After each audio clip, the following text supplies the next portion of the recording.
Martes 2 de marzo, mi querida Ali. Muy buenos días con todos ustedes, amigos. Bienvenidos a la primera edición del Comercio TV con amplia información del ámbito nacional y también internacional. Mucho para contarles de esta hora, así que por favor les invitamos a que nos acompañen. Llegó también la edición de El Comercio del día de hoy. Ahí lo podemos ver en pantalla, usted lo puede adquirir. Hay titulares importantes. La negativa del CAL compromete un nuevo desembolso del Fondo Monetario Internacional, dice la edición escrita del diario El Comercio. Cárceles donde se produjeron matanzas tienen pocos guías. La plataforma y certificado para seguir a vacunados se está desarrollando. Y presidenciales buscan electorado joven en las redes. Estos son los principales títulos que tiene el diario El Comercio en su edición escrita, que ya está en circulación. Y siguiendo con la información, les contamos que el candidato presidencial por Pachacuti, Yacu Pérez, presentó oficialmente el recurso subjetivo en el Tribunal Contencioso Electoral. Este es el último recurso para poder pasar a la segunda vuelta electoral. Literalmente con un sabor amargo, Pachacuti se aleja del Consejo Nacional Electoral CNE. Una vez que ahí no lograron que se abran alrededor de 27.000 actas que presentaron con supuestas inconsistencias. Los 5 vocales no han tenido la voluntad política de hacer ver la verdad que fue puesta la fe de los ecuatorianos en las urnas. Insisten en la necesidad que intervengan otros organismos del Estado a fin de transparentar las pasadas elecciones del 7 de febrero. Inclusive el Consejo Nacional Electoral no ha dejado que intervengan autoridades como la Fiscalía y la Contraloría. ¿Por qué será, señores? ¿Será porque tal vez van a encontrar claras evidencias de fraude electoral? Desde la Red Jurídica por la Transparencia y Pachacuti argumentan que los números les favorece y pondrían en el balotaje a Yacu Pérez de existir la voluntad del CNE de abrir todas las actas entregadas y no solo 31. Han salido 600 votos que recupera Yacu Pérez. Si nosotros solamente se revisaran 1.000 actas, se recuperarían como 60.000 y pico de votos. Y den por hecho que nosotros no descansaremos hasta que se respete, no el pedido de que Yacu vaya a la segunda vuelta, no el pedido de que Pachacuti esté en la segunda vuelta, sino de que se respete el voto, la voluntad del pueblo que ejerció en su momento y que exista la transparencia necesaria, porque si no existe transparencia, lamentablemente no hay democracia. La mañana de este lunes se centraron en declaraciones, ya por la tarde con Pérez a la cabeza, con acciones en el Tribunal Contencioso Electoral TCE. No nos vamos a dejar, no vamos a doblegar. Esto va a continuar, la resistencia continúa, que es la única manera de cambiar el país. No queremos, hoy me hacen a mí, mañana harán a cualquier otro candidato. Último recurso en el ámbito electoral, con el que pretenden no se les dé la espalda, informó Héctor Romero. La vía Cuenca-Girón Pasaje fue cerrada por seguidores de Yacu Pérez. Se reclaman falta de transparencia del Consejo Nacional Electoral en el conteo de votos. Horas más tarde la medida fue levantada y el paso se normalizó. Veamos. Que se revisen todas las actas, no solo las 30 y tantos, CNE. En este argumento, varios seguidores del doctor Yacu Pérez y de campesinos pertenecientes a Ecuarunari y Pachacuti cerraron las vías que unen a la provincia de La Suay con el sur del país. Para ello usaron montones de tierra, palos y demás elementos que obstaculizaron el paso de vehículos. El cierre de vías es de manera pacífica. Exigen que se respete la decisión popular proclamada en las urnas, que según ellos le favorece el derecho a continuar en la contienda electoral al doctor Pérez. Si el Código de Democracia dice que el voto debe ser transparente, no es que buscamos que transparente en la votación nuestra. Desde las primeras horas de la mañana, los protestantes impidieron el paso, lo que obligó a la población a caminar. El diálogo con miembros policiales permitió en cambio que cada 3 horas los carros pudieran pasar. De última hora se conoció que esta medida fue suspendida, de modo que la vía está abierta al paso vehicular. Desde la ciudad de Cuenca, informó Francisco Ramírez. Distrito Metropolitano de Quito, los días martes no circulan desde las 6 de la mañana hasta las 20 horas los vehículos y motocicletas que tengan placa terminada en 2, 3, 4 y 5. La ordenanza estará vigente hasta el 31 de marzo. Si usted incumple, será multado con el 50% de un salario básico unificado. es decir, $200, y la retención de su automotor durante 5 días. Los sábados y domingos la circulación es libre. Continuamos con más información aquí en El Comercio TV. Les contamos que dentro de 2 días se podrá conocer si el recurso presentado por Yacu Pérez en el Tribunal Contencioso Electoral es admitido a trámite o no. De darse paso, dentro de 15 días el Pleno del Tribunal deberá analizar un proyecto de sentencia. Una vez que el Consejo Nacional Electoral reprocesó las actas declaradas como inconsistentes, tanto numéricamente como por firmas, y luego de notificar a la organización política Pachacutic, la pelota va a la cancha del Tribunal Contencioso Electoral TCE, con el recurso subjetivo electoral o de impugnación a lo resuelto por el CNE. Pero en este sentido tiene una especificación, que es un recurso que va directamente o recurre o ataca a los resultados numéricos. Esa es la única opción que le queda a Yacu Pérez, por cuanto todas las instancias administrativas de reclamación en cuanto a los resultados numéricos o inconsistencias en el CNE ya se han finiquitado. Es decir, nuevamente veremos desfilando a Yacu Pérez con cajas con actas con supuestas inconsistencias, pero aquí los argumentos deberá esgrimir más en el campo jurídico, previo al cumplimiento de varios requisitos.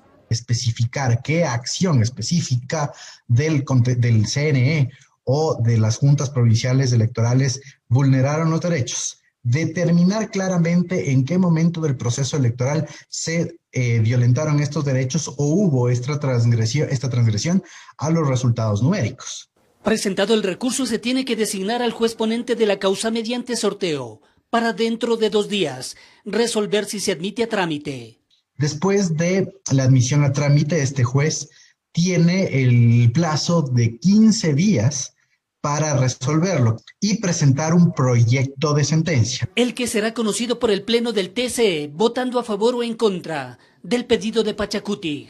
Y el tribunal, de considerarlo pertinente, puede ordenar un reprocesamiento. Reprocesamiento que puede ser de 2 tipos. Reprocesamiento de actas o un recuento. Recuento que deberá hacerlo el propio CNE. La otra posibilidad es que a Pérez se le diga no, por falta de evidencias, con lo que le tocaría esperar a otras elecciones presidenciales, informó Héctor Romero. Al retornar vamos a contarles que el Consejo de Administración Legislativa, el CAL, no calificó la Ley de Defensa de la Dolarización por inconstitucional. Eso en un momento más, una pausa, ya venimos.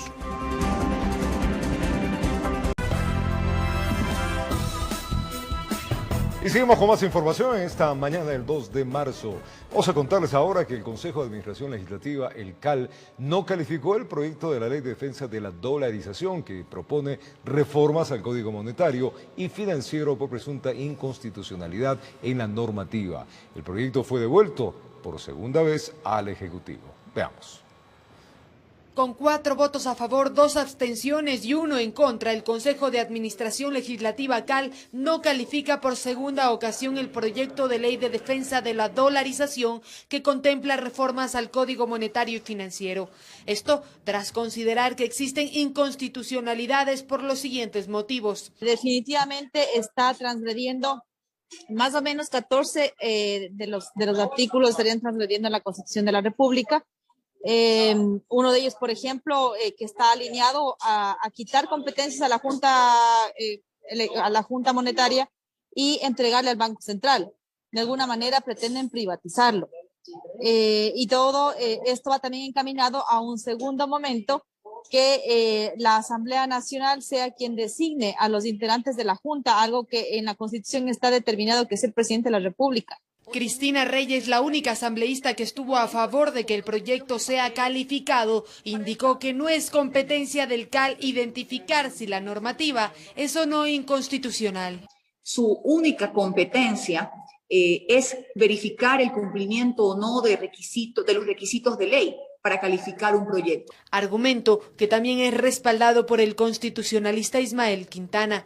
El CAL no puede reemplazar a otros órganos a quienes la Constitución les entrega la facultad exclusiva de ejercer control de constitucionalidad sobre los proyectos de ley. ¿Y quién es ese órgano? La Corte Constitucional. Algo que contradice la asambleísta Ana Belén Marín. Si algún documento es inconstitucional, es nuestra responsabilidad como legisladores y por supuesto no dar paso a temas tan delicados. A través de un comunicado, el ministro de Economía Mauricio Pozo indicó que el CAL no puede interpretar la constitucionalidad y que la Corte Constitucional solo puede pronunciarse por leyes aprobadas.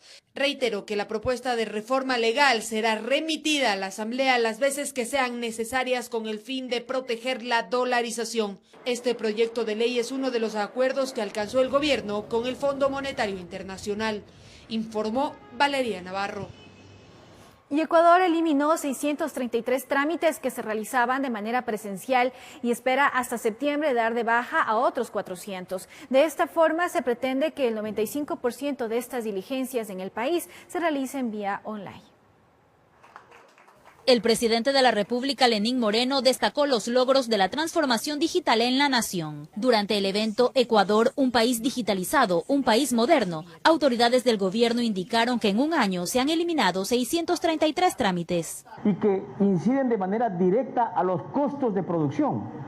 Abaratar los costos del país es nuestro objetivo, hacerlo más competitivo y que se alinee con la importante agenda comercial que nuestro presidente ha venido liderando, de apertura comercial, de integrar a los productores y a los mercados ecuatorianos al mundo. El jefe de Estado resaltó que actualmente en Ecuador el 77% de trámites ya son digitales, gracias a un trabajo conjunto entre el sector público y privado que arrancó hace un año. El año pasado, casi 8 de cada 10 trámites en instituciones públicas se realizaron en línea, es decir, el 77%, más del 77% de esos trámites ya no requieren de la presencia física del usuario. Ahora tenemos cédula electrónica, tenemos pasaporte electrónico y también implementamos la firma electrónica. El primer mandatario destacó la importancia de digitalizar y simplificar los trámites para ahorrar tiempo y dinero.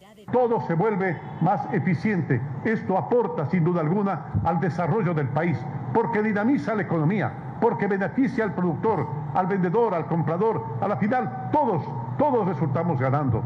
Lo mejor es que esta simplificación de trámites no le ha costado ni un solo centavo al país. Informó Roselena Vázquez.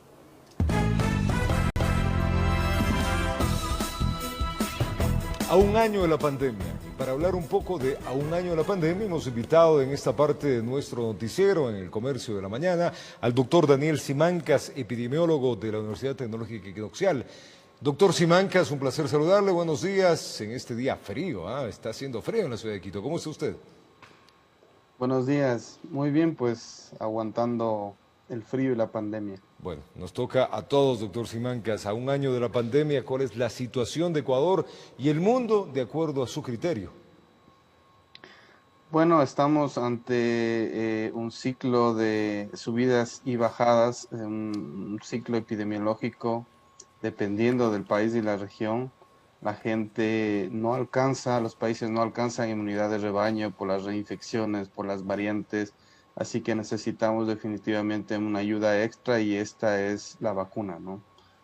Los casos, pues, dependiendo de la relajación de las personas, de las políticas que han tomado los países, pues, de eso ha dependido el exceso de muertes y nosotros, pues, tenemos que lamentar ser uno de los países con mayor muertos en esta pandemia. En este punto, doctor Simancas, ¿las medidas tomadas en estos 365 días han sido las adecuadas en Ecuador?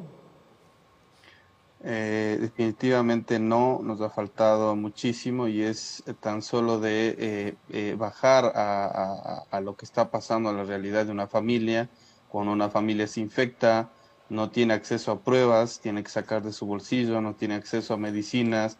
Están casi siempre saturadas las unidades de cuidado intensivo de la red pública, les toca ir a la privada, vendiendo la casa, el auto, no hay ayuda económica en los días de aislamiento, no hay un sistema de protección social para las personas, no se hace rastreo cuando una persona se infecta, a los que están en el trabajo, a los que han ido a jugar de pronto fútbol, a los que han ido a una cena, no hay ese rastreo, no hay esa vigilancia que se necesita. Entonces hace muy pocas pruebas, somos el país de la región con menos pruebas. Colombia hace 5 veces más pruebas que nosotros.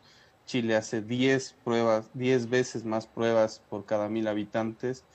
Y tampoco ha sido pues un ejemplo el tema de la vacunación, ¿no? Nos llega la vacunación a cuentagotas y eso quizá causa más perjuicio en la población que beneficio, porque causa relajación. Se piensa que mañana o pasado mañana ya estaremos en una lista, en una fila para ponernos la vacuna. Entonces, en resumen, en términos generales, pues ha habido muchos errores, no porque lo dice Daniel Simancas, sino que la OMS, la OPS dan unos criterios de eficiencia en el manejo de la pandemia para evitar justamente este resultado final, que es con lo que los gobiernos serán cuestionados, que es el exceso de muertes, porque si usted no hace pruebas, ya decía el presidente Trump, no pruebas, no casos, no tests, no cases. Entonces, si usted no hace suficientes pruebas, no tendrá casos. Ecuador tiene un límite de 3000 pruebas diarias que hace, y esos son los casos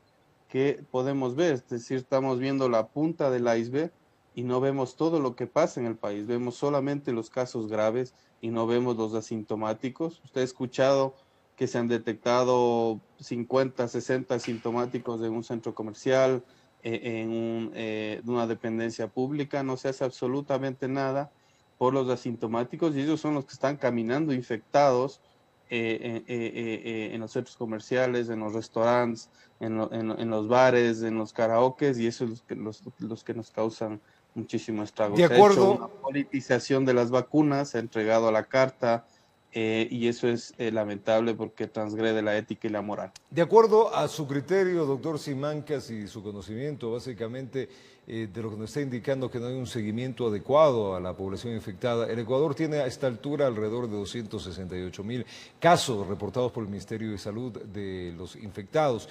¿Cuántos serían en la realidad que tendría el Ecuador? Bueno, un análisis muy rápido sería calcular por el número de muertos, ¿no? En este momento nosotros tenemos un exceso, hemos pasado los 50.150 muertos en exceso comparado con el año anterior. Para que usted me entienda, en el terremoto hubo alrededor de 800 muertos en exceso. Ahora tenemos 50.000 muertos en exceso en lo que va del 2020 y del 21. Pero el Ministerio de Salud, doctor Simancas, indica que son solamente 16.000 por los casos de COVID. Sí, porque no se hacen pruebas. Es decir, se llegan a morir sin diagnóstico. Eso es lo que hay que lamentar. Y de ahí, pues, de esos 50.000, probablemente 43, 44, 45.000 sean relacionados directamente a COVID y los otros indirectamente a COVID. No son las muertes totales, es el exceso de muertos respecto a años anteriores. Entonces, lo que da una media. Si no es por COVID, estamos esperando una rueda de prensa que diga, bueno, pues los 50.000 son debidos a, no sé, hay una epidemia de diabetes, hay una epidemia de infartos, hay una epidemia de alguna otras razones. Cosas. Exactamente. Otras razones. Ahora, lo que llama mucho la atención también del Ecuador, gran parte de Latinoamérica y el mundo, es que la población con el tema de la vacuna se distensionó y ahora uno ve una indisciplina ciudadana bastante fuerte. Al inicio de la pandemia, doctor Simancas, se hablaba de la protección muy fuerte hacia el adulto mayor, pero ahora vemos que estas condiciones han cambiado. Las condiciones de afección de las personas no, es decir, estas personas que salían a trabajar, que son mayores de 50 años, la mortalidad en el país, el 90% es en mayores de 50 años y sigue pasando eso. Lo que pasa es que no logramos detectar los casos en jóvenes y estos, la mayoría son asintomáticos, es decir, entre un 50-55% son asintomáticos y de ahí pues, como hay tanto contagio en esta población y no lo vemos, es que tenemos la población joven que cada vez más se está hospitalizando, pero no quiere decir necesariamente que quizá nuevas variantes están afectando a otros grupos poblacionales, como niños, adolescentes. Eso no se ha demostrado a través de la ciencia, sino que es una alerta de que quizá estén muchísimos niños contagiándose y muchísimos adolescentes, y por eso esta proporción que se hospitaliza solamente es el reflejo de miles de contagios que en este momento y el resto está en casa. Que no hacemos nada. Exactamente. A ver, doctor, ¿cuántas olas de la pandemia en este año hemos pasado? ¿Y qué se espera? Bueno, el año pasado a este año, ¿cuántas se espera? ¿Tendremos nuevas olas de la pandemia? ¿Comenzará a decrecer con el asunto de la vacuna? ¿Cómo está esto a nivel internacional? ¿Y qué dicen los tratados médicos? La evidencia científica a nivel mundial nos dice que la vacuna está sirviendo. Eso son buenísimas noticias. Las vacunas se están ajustando a las nuevas variantes, ya están trabajando en eso. Y yo era una persona que le ponía la vacuna en un lugar quizás secundario, pero ahora con los resultados de Irán, de Estados Unidos, definitivamente han bajado los casos en la mayoría de países que se están vacunando, pero en aquellos que no se vacuna, pues seguiremos en estas subidas y bajadas. Ecuador ha experimentado, entre comillas, se podría decir, unas 2 o 3 olas que no la vemos porque no terminamos de hacer las pruebas. O sea, nunca hemos dejado de ver 0 casos. Es imposible decir que hemos terminado la primera hora, imagínense. O sea, seguimos en olas. Exacto, y esto depende de la relajación y de las medidas que tome. Es decir, no hay una bolita de cristal que diga, lo único que uno puede hacer es calcular que, por ejemplo, en Semana Santa o, por ejemplo, en agosto, la gente con esta fatiga pandémica ya no va a querer saber nada. Por ejemplo, en agosto va a decir, todos se van a la playa, nos vamos todos a la playa, nos relajamos, lo que pasó en Europa, y ahí pues podríamos tener consecuencias como lo que pasó el fin de año y en Carnaval, que es las consecuencias que estamos viendo, unidades intensivas saturadas, se han ampliado camas, carpas, y la gente está acostumbrándose ya a ver morir a sus familias. Ese es un tema que le decía yo, doctor, que la gente está distensionando. Por cuestiones del tiempo, doctor, en la vacuna, hay diversas vacunas. ¿Cuál sería la más efectiva para nuestro territorio? Porque hay características especiales de la población. Sí, para nuestro territorio habría que conseguir una vacuna que pueda refrigerarse a baja temperatura, como por ejemplo el tema de Johnson & Johnson, que recién se ha aprobado en Estados Unidos, una vacuna barata, una sola dosis, se puede mantener a refrigeración convencional entre 8 y 20 grados y no los 80 que necesita Pfizer. AstraZeneca también, de refrigeración continua, efectiva. La vacuna de la rusa, la de Guamaleya, necesita 2 dosis, pero una refrigeración menor. Están las vacunas chinas, es decir, hay que poner los ojos en las vacunas rusas. La rusa tiene 2 vacunas, China también tiene 2 vacunas. Hay que ponerlo. Chile está teniendo un descenso de las muertes. Eso hay que pensar. Aquí no es el que más casos tenga, es el que menos muertos tiene. Y los que están vacunando a una velocidad, porque no solamente hay que conseguir, ya dejo firmando 20 millones de vacunas. ¿Dónde está? Pues si otros países ya van vacunando 3, 4 millones de su población. Esperemos que llegue. Ejemplo de eso. Doctor Simancas, gracias por comentarnos todo esto. Mandarle un abrazo grande, que el día sea bueno. Nos quedan temas pendientes, hay una cadena nacional que debemos ingresar. Así que muchísimas gracias por comentarnos el tema de la vacuna y el COVID en este primer año. Un buen día para usted. Un buen día, muchas gracias. Vamos a entrar a una cadena nacional. En breve retornamos ya.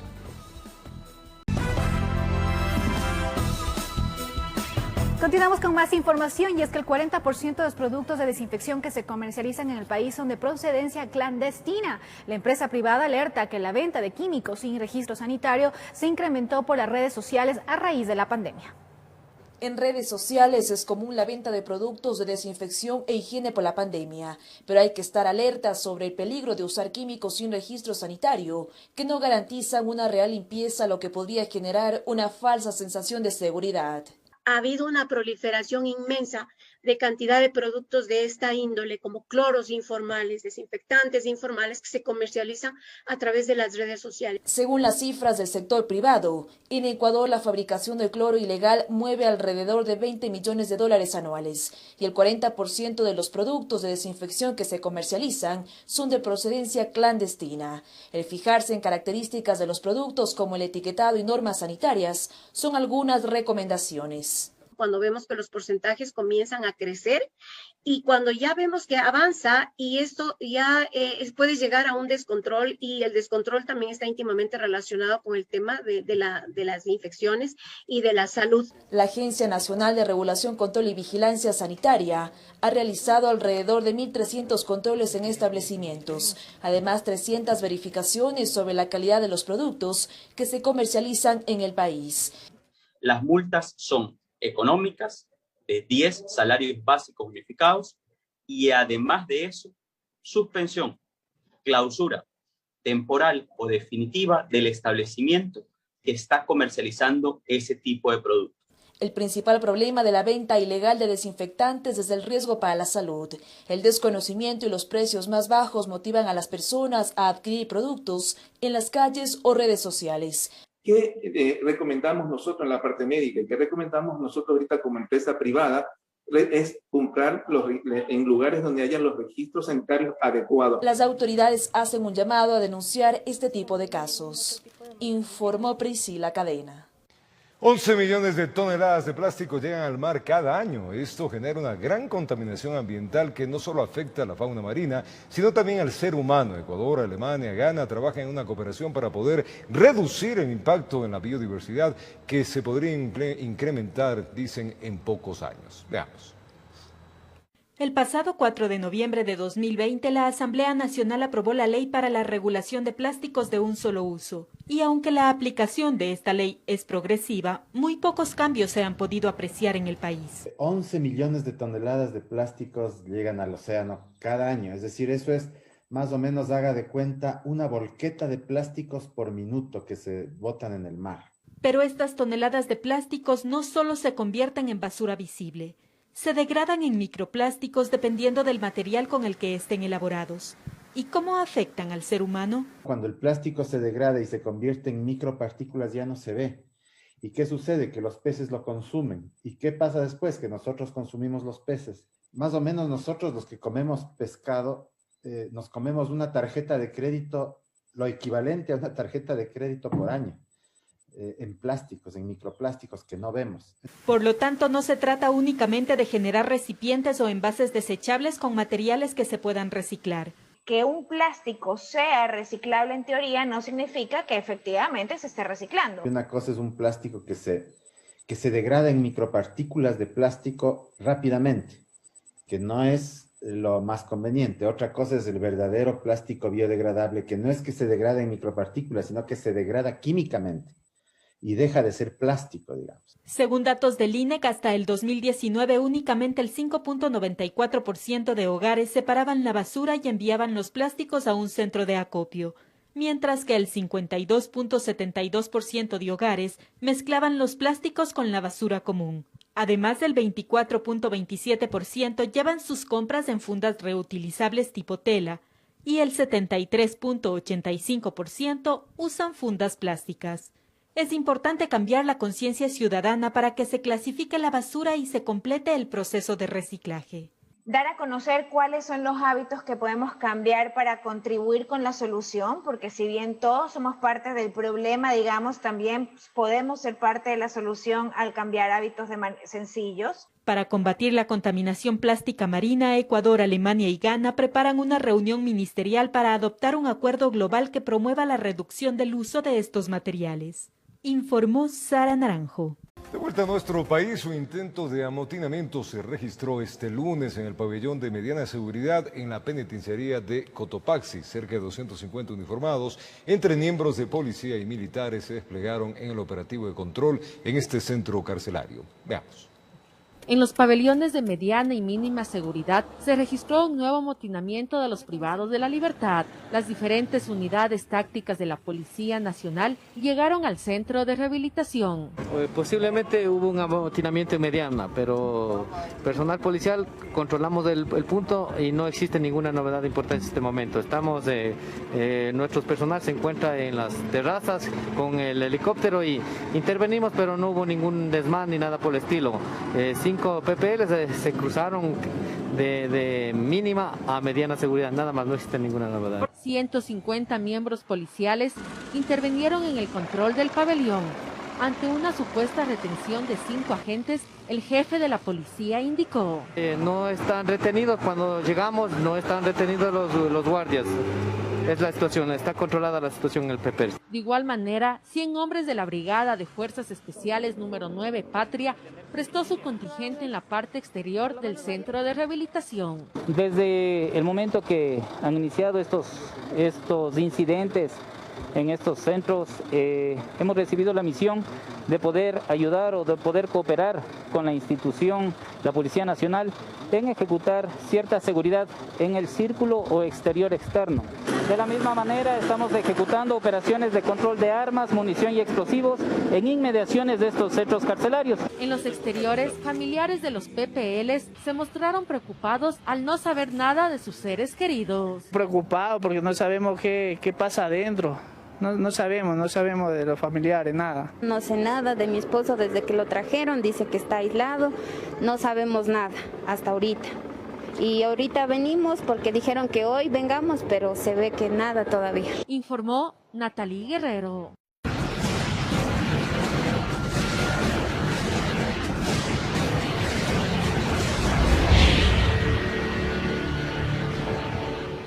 Redes de internet, televisores, electrodomésticos, celulares y más objetos han sido hallados en la cárcel de Cotopaxi y del Turi.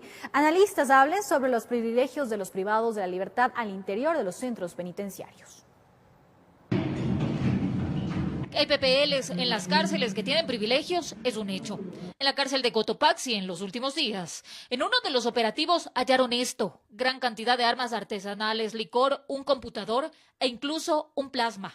Pero no fue lo único que hallaron. También había una red de internet con la que los reos usaban para comunicarse. En la parte de las terrazas de cada uno de los pabellones encontramos 2 routers, de los cuales teníamos que sacar en virtud de que es por ahí donde por eso es el motivo de tanta información que ellos tienen y pueden comunicarse con otros centros de rehabilitación social. Natalia Cárdenas, ex viceministra de Seguridad y experta en seguridad ciudadana, explica que quizá el Internet fue uno de los puntos claves para el amotinamiento del martes. Fue, el factor primordial para el éxito, lo voy a decir en esas palabras, el éxito de esta masacre. Pero si de privilegios hablamos, en la cárcel de Turi ocurre prácticamente lo mismo. Parlantes de todo tipo, 21 para ser exactos, televisores, una licuadora, una tostadora, una cocineta y hasta 6 congeladores. Artefactos de línea blanca que estaban dentro del centro de rehabilitación social. La pregunta es, ¿cómo ingresaron esos artículos prohibidos a la cárcel?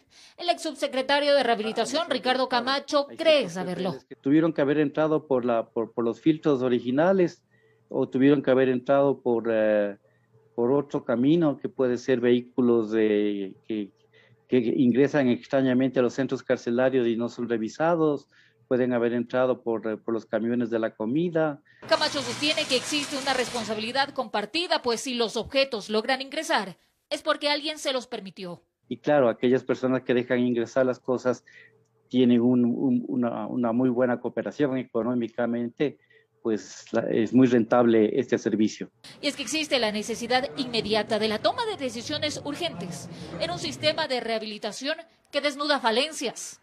Informó Marilyn Jaramillo.